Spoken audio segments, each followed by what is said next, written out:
मानसशास्त्राचा अभ्यास विषय वर्तन हा घटक म्हणून ओळखला जातो. अशी वर्तन प्रणाली ही मानव व मानवेतर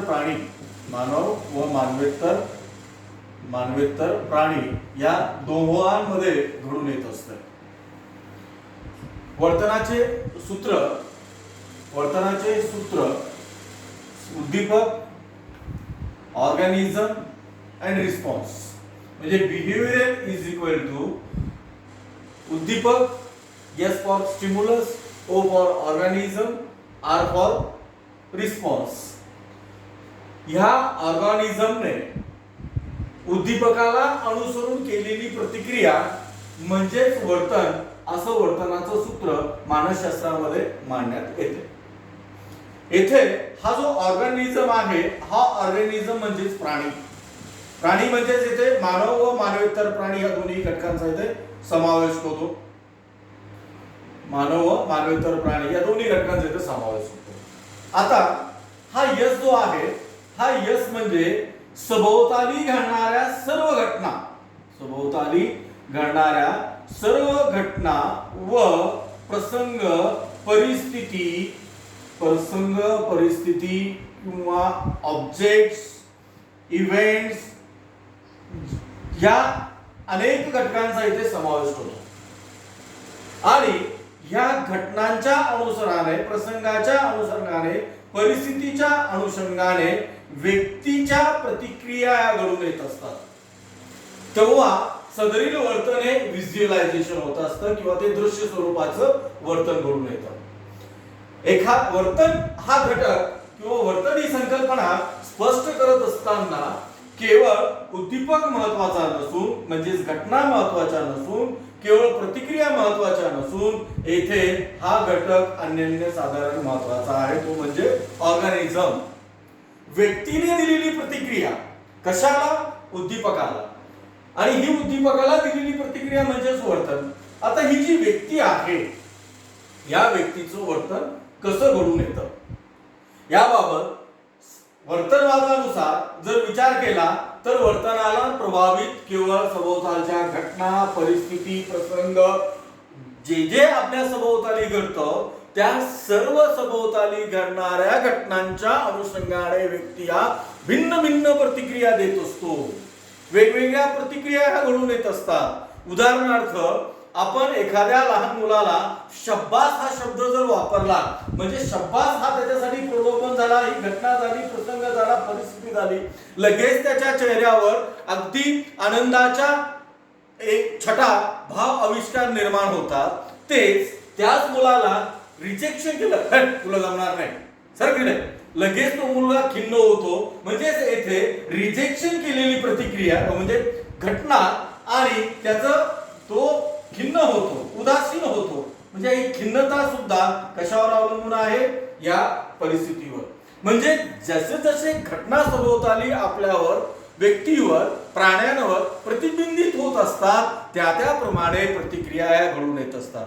जे सभोवताली जे काही घडतं, हे प्रत्येक घटना या वेगवेगळ्या आहेत आणि त्या घटनांनुसार, उद्दीपकानुसार व्यक्तीचं वर्तन सुद्धा भिन्नरित्या घडून येत असतं, प्रतिक्रिया सुद्धा भिन्न भिन्न ह्या घडून येत असतात. थोडक्यात छोटंसं अजून एक उदाहरण. एकीकडे बाळाचा जन्म झालेला आहे आणि तिथं आपण अगदी आनंदोत्सव साजरा करतो, दुसरीकडे मृत्यू झालेला आहे. तिथं आपण खिन्नतेच्या अवस्थेमध्ये, अतिशय दुःखद अवस्थेमध्ये आपल्या भावना आविष्कार प्रगट होत असतात. त्याचबरोबर शाळेतली घंटी वाजली, लगेच मुलं बॅग वगैरे आवरतात आणि वर्गाच्या बाहेर पळत असतात. म्हणजे असे अनेक घटना, अशा अनेक उद्दीपक, त्या उद्दीपकांद्वारे आपले वर्तन हे प्रभावित होत असते.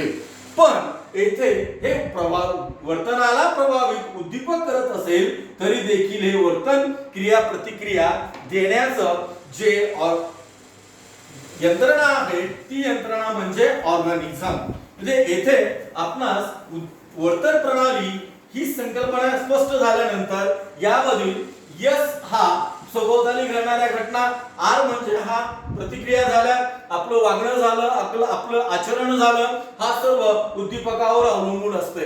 एखाद्या बाळाला जवळ घेणं आणि त्या बाळाचं आनंदित होणं हे दोन घटना इथे आहे. उद्दीपक जसं आहे तशी प्रतिक्रिया घडून येते, मात्र येथील जो ऑर्गॅनिझम आहे या ऑर्गॅनिझमचा किंवा ह्या प्राणीचा आपल्या केवळ उद्दीपकामुळे प्रतिक्रिया घडून येत नाही, तर येथे उद्दीपक येत आल्यानंतर विशिष्ट प्रकारच्या क्रिया प्रतिक्रिया घडून येत असतात. आंतरिक क्रिया व प्रतिक्रिया घडून येत असतात आणि ह्या क्रिया प्रतिक्रियांद्वारे येथे वर्तन हे घडून येत असतं.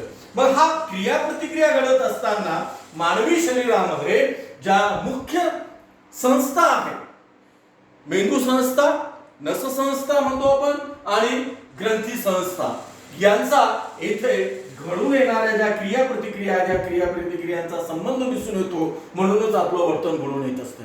प्राचीन कालखंडामध्ये जेव्हा वर्तन ही संकल्पना स्पष्ट करायची होती, तेव्हा केवळ येथे सभोवताली असलेल्या परिस्थितीचाच जास्त विचार केला जायचा आणि अतार्किक स्वरूपाने, ज्याला आपण म्हणूया देव किंवा एखादी विशिष्ट प्रकारची अद्वितीय शक्ती, त्याद्वारे आपले वर्तन प्रभावित होत असते, अशा प्रकारच्या धारणा होत्या. मात्र जेव्हा मानसशास्त्रामध्ये शरीर विज्ञानाचा अभ्यास सुरू झाला, मानसशास्त्रामध्ये व्यक्तीच्या अंतर्गत असलेल्या शारीरिक त्याचबरोबर नससंस्थेचा, मेंदू संस्थेचा अभ्यासला प्रारंभ झाला, तेव्हा खऱ्या अर्थाने वर्तनाचे मूळ स्पष्ट होण्यास सुरुवात झालेली आहे.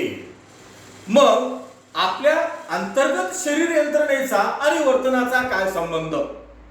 एक छोटस उदाहरण इथे सांगता येईल की आपण डार्विनच्या सिद्धांताप्रमाणे मानवाची किंवा त्या प्राण्यांची उत्पत्ती झालेली आहे. डार्विनच्या सिद्धांतानुसार जर आपण गेलो तर उत्क्रांतीवादानुसार आपण इथे ह्या भूतलावर एक सुसंस्कृत प्राण्याचं रूपांतरण मानव प्राण्यामध्ये झालेलं आहे. व इथे बसता बसता एक किस्सा आठवतो की आपण एका मी धार्मिक स्थळी गेलो होतो आणि तेथे सहज गप्पा सुरू झाल्या आणि तिथे म्हटलं गेलं की तुमच्या आईच्या पोटी जन्मास आलेला मुलगा हे कोणामुळे निर्माण झालेला आहे. तर एका हुशार तज्ञ व्यक्तीने म्हटलं की हा सर्व मानवाचा उगम हा उत्क्रांतीवादानुसार झालेला आहे. मग उत्क्रांतीवादानुसार झाला म्हणजे माकडापासून झाला का, असा तिथे क्रॉस डिबेट चालू होतं. म्हणजे तुम्ही माकडांची पूर्वज आहात का? त्याने स्मित हास्याने उत्तर दिलं, बरोबर आहे, आम्ही माकडाचीच पूर्वज आहोत, मात्र कोणत्या बिशपचा किंवा देवधर्मांचे किंवा यांचं काही आशीर्वादाने झालेलो नाही किंवा एखाद्या गुरु महंतीच्या आशीर्वादाने किंवा त्यांच्या प्रसादाने आम्ही तयार झालेलो नाही, आम्ही माकडाने तयार झालेलो आहोत. हेच आमच्यासाठी उत्क्रांतीच्या आणि रिव्हॉल्युशनच्या कालखंडामध्ये आमच्यासाठी प्रगतशील घटना आहे. आम्ही शास्त्र विज्ञान शिकतो आणि विज्ञानाच्या आधारावर मानवाची उत्क्रांतीचा अभ्यास करतो आणि ह्या उत्क्रांतीचा अभ्यास होत असताना वेगवेगळे सिद्धांत मांडण्यात आले. त्यामध्ये शरीर जो मानसशास्त्राचा उगम झाला आणि त्यानुसार मानवी वर्तनाचा जैविक घटकांशी काही संबंध असू शकतो का, अशा प्रकारच्या संशोधनाला प्रारंभ झाला. आणि ह्या संशोधनांती असं निष्पन्न झालेलं आहे की मनुष्याचा शरीर जरी हा मासाचा असेल, अस्थि संस्था, मेंदू संस्था आणि नस संस्था या तिन्ही सिस्टमद्वारे, बायोलॉजिकल सिस्टमद्वारे व्यक्ती हा एक सर्वसंपन्न व्यक्ती दिसतो. मात्र व्यक्तीच्या शरीरांतर्गत आंतरिक यंत्रणा जी आहे ही वेगवेगळ्या प्रकारच्या जाळ्यांनी, नस जाळ्यांनी आणि वेगवेगळ्या प्रकारच्या स्कॅटलनी ही विणलेली आहे. जर तुम्ही मानवाच्या शरीराचा हाड जर बघितला, सापळा जर बघितला तर आपल्याला स्कॅटल दिसतात आणि त्या स्कॅटलद्वारे व्यक्तीचं बाह्यांग कसं असेल आणि आंतरिक अंग कसं असेल याचा सहसंबंध आपण सहजपणे जोडू शकतो. व्यक्तीच्या अंतर्गत मेंदूमध्ये कोणकोणत्या प्रकारच्या जैव प्रतिक्रिया घडून येतात, ज्याला बायोलॉजिकल प्रोसेस म्हणतो, त्या बायोलॉजिकल प्रोसेसद्वारे व्यक्तीचं वर्तन हे प्रभावित होतं, असं शास्त्रज्ञांनी तिथे ठामपणे मत मांडलेलं आहे.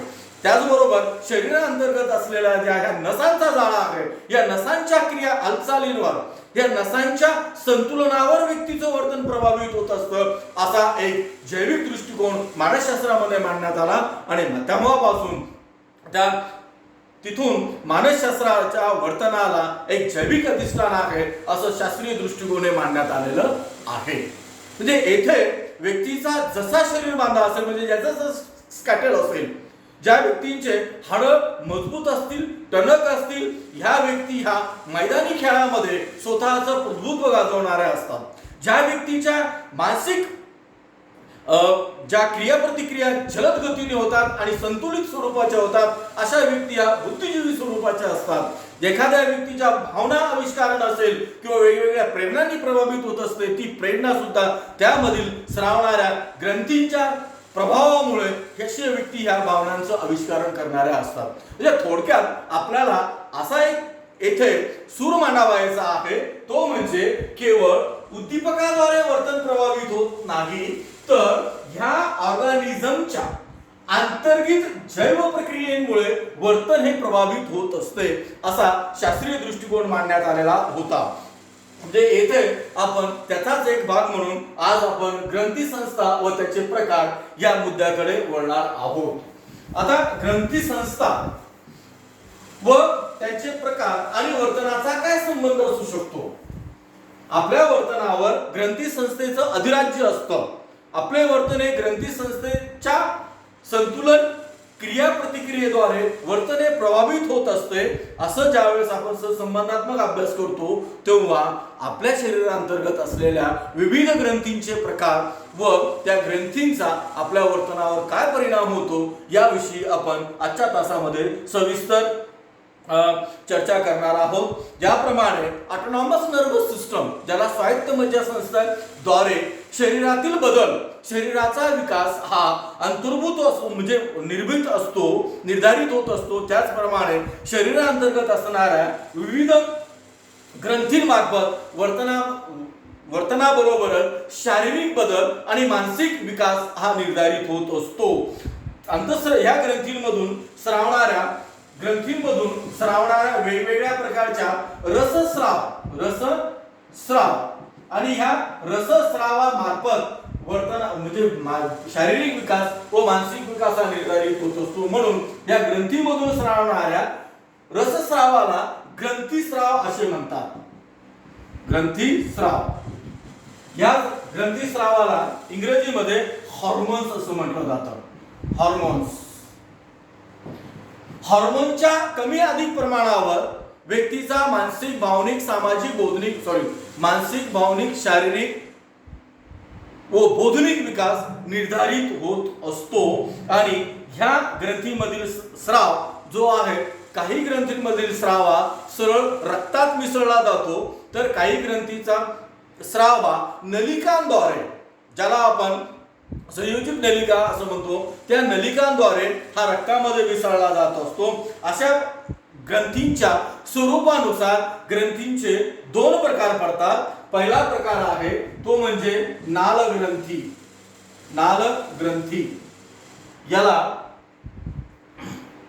नालग्रंथीला इंग्रजीमध्ये डक्ट ग्लँड्स असे म्हणतात. व दुसरा ग्रंथीचा प्रकार आहे तो म्हणजे विनाल ग्रंथी. याला इंग्रजीमध्ये डक्टलेस ग्लँड्स असे म्हणतात. आता दोन्हींची व्याख्या जर म्हटलं तर ह्या नालवरून लक्षात येईल. नाल म्हणजे नलिका, वाहिनी. शरीरांतर्गत ग्रंथी रस नलिकेमार्फत रक्तामध्ये मिसळणाऱ्या ज्या ग्रंथी आहेत, अशा ग्रंथींना नालग्रंथी किंवा वाहिनी ग्रंथी असे म्हणतात. म्हणजे हा शरीर विशिष्ट प्रकारच्या नलिकेद्वारे त्याचं श्रवण होऊन ते शरीराअंतर्गत रक्तामध्ये मिसळला जातो आणि त्याप्रमाणे आपल्या शरीराअंतर्गत बदलांना प्रारंभ होत असतो. दुसरा जो प्रकार आहे तो म्हणजे विनाल ग्रंथी. म्हणजे येथे विशिष्ट प्रकारच्या उद्दीपकांच्या साह्याने, बघा आता पुन्हा आपण उद्दीपकाकडेच आलेलो आहे. विशिष्ट प्रकारच्या उद्दीपकांच्या साह्याने किंवा आपल्या शरीराला त्या उद्दीपकांच्या वेदनेद्वारे शरीरांतर्गत जो रसस्राव तयार होतो, हार्मोन्स तयार होतो, तो हार्मोन्स हा थेट रक्तामध्ये मिसळला जातो. अशा प्रकारच्या ग्रंथींना विनाल ग्रंथी असे म्हणतात. म्हणजे येथे शरीराअंतर्गत म्हणजे रक्ताअंतर्गतच हा स्राव हार्मोन्स हा रक्तामध्ये मिसळला जातो. म्हणून या ग्रंथींना अंतस्रावी ग्रंथी असे म्हणतात, म्हणजे एंडोक्राइन ग्लँड असे म्हणतात. म्हणजे येथे सुद्धा ग्रंथींचे पुन्हा दोन प्रकार पडतात. यालाच आपण म्हणूया अंतस्राव ग्रंथी, म्हणजे अंतर्गत रक्तांचा स्रवण करणाऱ्या ज्या ग्रंथी आहेत या ग्रंथींना अंतस्राव ग्रंथी असे म्हणतात. आणि ह्या ग्रंथी प्रकाराला बहिस्रावी ग्रंथी असे म्हणतात. म्हणजे अशा पद्धतीने वेगवेगळ्या नावाने आपण मराठीकरण करून या ग्रंथींचा प्रकार आपण विश्लेषित करू शकतो. पण इंग्रजीमध्ये डक्ट ग्लँड्स आणि डक्टलेस ग्लँड असे दोन प्रकार पडतात. मग या वाहिनी किंवा नाल ग्रंथी ज्या आहेत, डक्ट ग्लँड्स आहेत, या डक्ट ग्लँड्स मध्ये कोणकोणत्या ग्रंथींचा समावेश होतो? त्यामध्ये या नाल ग्रंथीमध्ये समाविष्ट होणाऱ्या अंतर्भूत होणाऱ्या ज्या ग्रंथी आहेत त्या ग्रंथींचं प्रकार, पहिली ग्रंथ आहे लाळ ग्रंथी, दुसरी आहे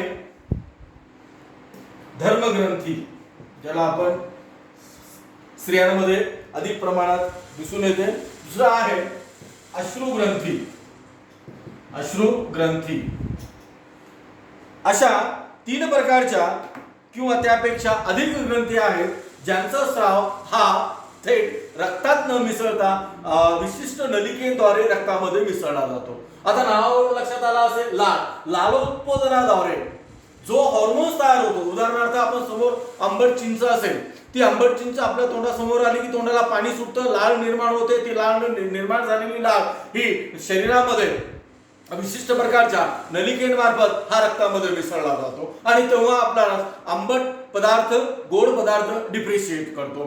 तेव्हा त्याचबरोबर जेव्हा आपणास दुःखद अनुभव किंवा एखादी विशिष्ट घटना घडून जेव्हा आपल्या मानसिकतेवर प्रचंड प्रघात होतो तेव्हा आपणास रडू अनावर होतं आणि जे रडण्याचे जे अश्रू आहेत हे अश्रू या विशिष्ट प्रकारच्या ग्रंथींद्वारे मेंदूपर्यंत पोहोचले जातात. म्हणजे अशा पद्धतीने ह्या नाळ ग्रंथींचे प्रकार पडतात. आता अंतस्राव ग्रंथी जे आहे म्हणजे ह्या झाल्या बहिस्रावी ग्रंथी आणि अंतस्राव ग्रंथींचे एकूण 8 ते 9 प्रकार येथे आपणास अभ्यासायचे आहेत.